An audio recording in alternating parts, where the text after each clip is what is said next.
जय हिंद साथियों। स्वागत है आप सभी का शाइन वाईटी क्लासेस में।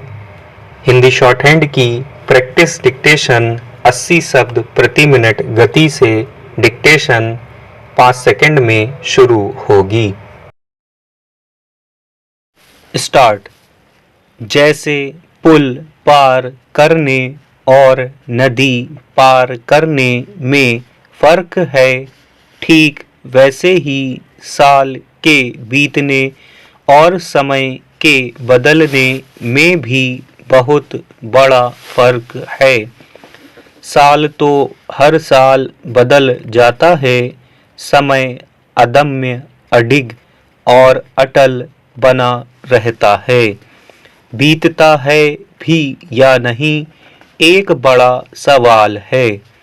एक समय तो वह है जो दीवार पर टंगी या कलाई पर बंधी घड़ी में है। इस समय का एक रूप है, इसकी एक आवाज है, टिक टिक टिक। पर मन के भीतर कौन सा समय है? घड़ी वाले समय का तो एक अतीत है, एक भविष्य है, बीच का एक और रास्ता है जिस पर से चलकर वर्तमान गुजरता है। थोड़ा अतीत अपनी पीठ पर लादे और कुछ भविष्य अपने कंधे पर टांगे। इसी बीच के रास्ते को हमने वर्तमान का नाम दिया है। उसमें एक अतीत और एक काल्पनिक भविष्य दोनों का स्वाद होता है, जिसे हम वर्तमान कहते हैं। उसमें बहुत कम वर्तमान होता है, ढेर सारा अतीत और असीमित भविष्य होता है। मन के भीतर तो हमेशा तीनों एक साथ चलते हैं। एक ही पल में अतीत के अवशेष और भविष्य के सपने एक साथ हाथ थामे चहलकदमी करते हैं। तो फिर भीतर मन में समय कहाँ है? वहाँ तो सब कुछ गुत्थम गुत्था है। वहाँ तो घटनाओं, अनुभवों और स्मृतियों का एक जाल है। समय के किसी भी बिंदु पर हुए सभी अनुभव एक साथ एक जगह इकट्ठा हो सकते हैं।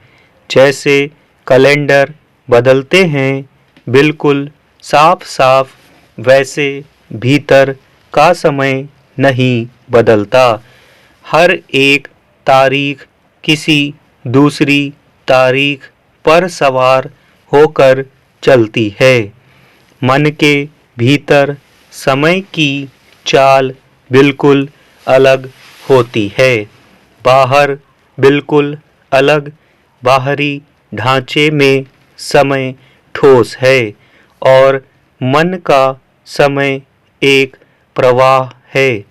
उसमें अतीत और भविष्य के बीच कोई स्पष्ट विभाजन नहीं। कभी समय की इस गति पर भी विचार किया जाए तो दिलचस्प होगा। हम इसे भी निहारें कि हमारा जीवन किस समय के आधार पर जिया जा रहा है। क्या वह बाहर के व्यवस्थित ऐतिहासिक समय जैसा है या फिर भीतरी समय जैसा है? क्या वह शिलाओं सा ठोस और कठोर है या फिर पानी जैसा नरम और मुलायम, बगैर किसी आकार का, बगैर किसी हट और शोक का?